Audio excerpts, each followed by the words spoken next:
Hello friends, welcome to তনুর সংসার। নতুন একটা সানডে ব্লগে তোমাদের প্রত্যেককে স্বাগত জানাই।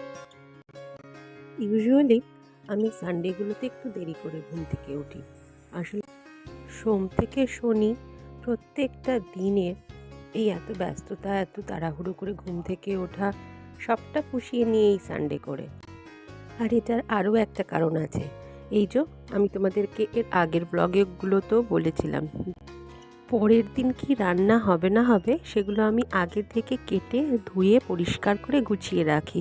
তো আমি শনিবারটাও এই একই জিনিস করি। তাই জন্য রবিবার একটু নিশ্চিন্তে ঘুম থেকে দেরি করে উঠলেও খুব একটা দেরি হয়ে যায় না। আর বেশিরভাগ শনিবারগুলোই আমি চেষ্টা করি এমন কিছু একটা বানিয়ে রাখতে যাতে পরের দিন রবিবার টিফিনে সেই জিনিসটা চলে যেতে পারে। তো এই শনিবারও আমি তড়কা বানিয়েছিলাম, ডিম তড়কা। এটা খুব ফেভারিট আমার ছেলের। তো ব্যাস সেটাকেই এমনভাবে বানিয়ে রাখলাম যাতে আজকের সকালে টিফিনটা হয়ে যায়। আর দেখো, এদিকে আমি আজকে সব সবজি কেটে এবং এমনকি পর্যন্ত চিকেনটাকেও ধুয়ে রেখেছিলাম। আজকে এই চিকেনটা দিয়ে একটু দই চিকেন বানানোর ইচ্ছে আছে।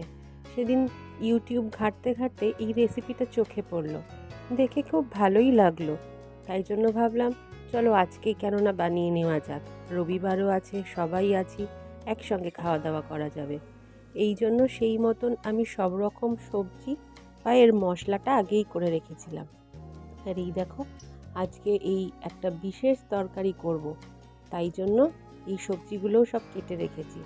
আশা করি সবজিগুলো কাটা দেখে তোমরা বুঝতেই পারছো কি রান্না করতে চলেছি। হ্যাঁ, ঠিকই ধরেছ, আজকে আমি শুক্তো করব। জানো তো, বিবাহ সূত্রে আমি কিন্তু এদেশীয় ঘরের বউ হলেও জন্মগতভাবে ওপার বাংলার। আচ্ছা, আগে দাঁড়াও, চাটা বসানো হয়ে গেছে, আগে গিয়ে বিছানাটা করে নিই। কারণ এবার এই যে কৌশিককে চা দিতে গেলে বিছানাটা এরকমভাবে পড়ে থাকবে, আর এই বিছানায় বসবে চা নিয়ে, তারপর আমার বিছানাটা করার দেরি হয়ে যাবে। হ্যাঁ, তো যেটা বলছিলাম, যেহেতু আমি জন্মগতভাবে ওপার বাংলার আর বৈবাহিক সূত্রে এপার বাংলার, এই জন্য আমার মা আর শাশুড়ি মা দুজনেরই কিছু স্পেশাল ট্র্যাডিশনাল রান্না আমি শিখে নিয়েছি। চলো কৌশিকে চাটা দিয়ে আসি, আর এসে টিফিনের ব্যবস্থাটা করে নিলাম। দরকার তো ছিলই, রুটিটাকেও সেঁকে নিলাম। আমার ছেলে আবার এই তড়কা হলে এই রকম ফুলো ফুলো রুটি খেতে বেশি ভালোবাসে। এই জন্য দেখো, আমি এখনও এখানে যখন ভিডিওটা করছি পেছনে কিন্তু দাঁড়িয়ে আছে দেখার জন্য যে কোন রুটিটা ফুলছে, সেই রুটিটাই ও নাকি খাবে। কি মজার ব্যাপার। আজ আবার রিঙ্কুদি তার মধ্যে আসবে না, কিছু দরকার আছে, এই জন্য ছুটি নিয়েছে। এই রিঙ্কুদি না আসলে না আমার একদিকে ভালো হয়, একদিকে আবার খারাপও হয়। দেখো, আজ সকাল থেকে না কখনো বৃষ্টি হচ্ছে, কখনো রোদ উঠছে, এখন যেমন আবার মেঘলা করে এলো।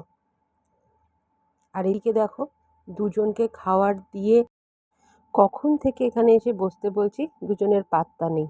রবিবার হয় না, এই এক সমস্যা, সারা দিন এরা বিছানা আঁকড়ে পড়ে থাকে বাপ বেটায়, আর আমার হয়ে যায় অসুবিধে। যাই হোক, এই সবজিগুলো কাটা দেখে এতক্ষণে নিশ্চয়ই বুঝতেই পেরেছো। হ্যাঁ, আজকে আমি বানাবো শুক্তো, তবে এটা ঘটি বাড়ির শুক্তো, দুধ শুক্তো।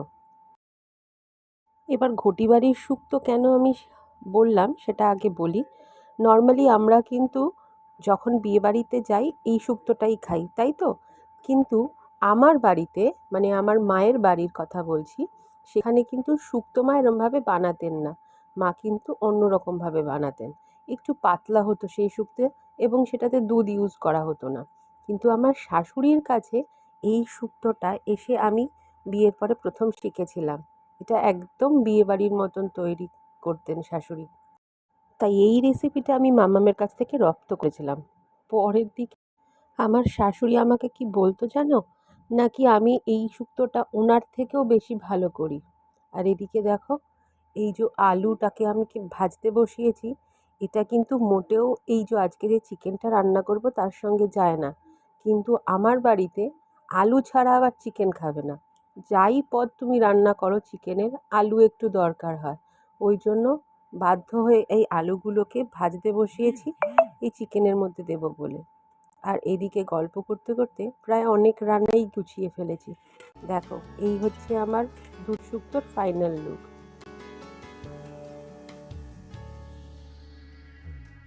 আর আজকে তার সাথে রেখেছিলাম মাছের মাথা দিয়ে মুগ ডাল।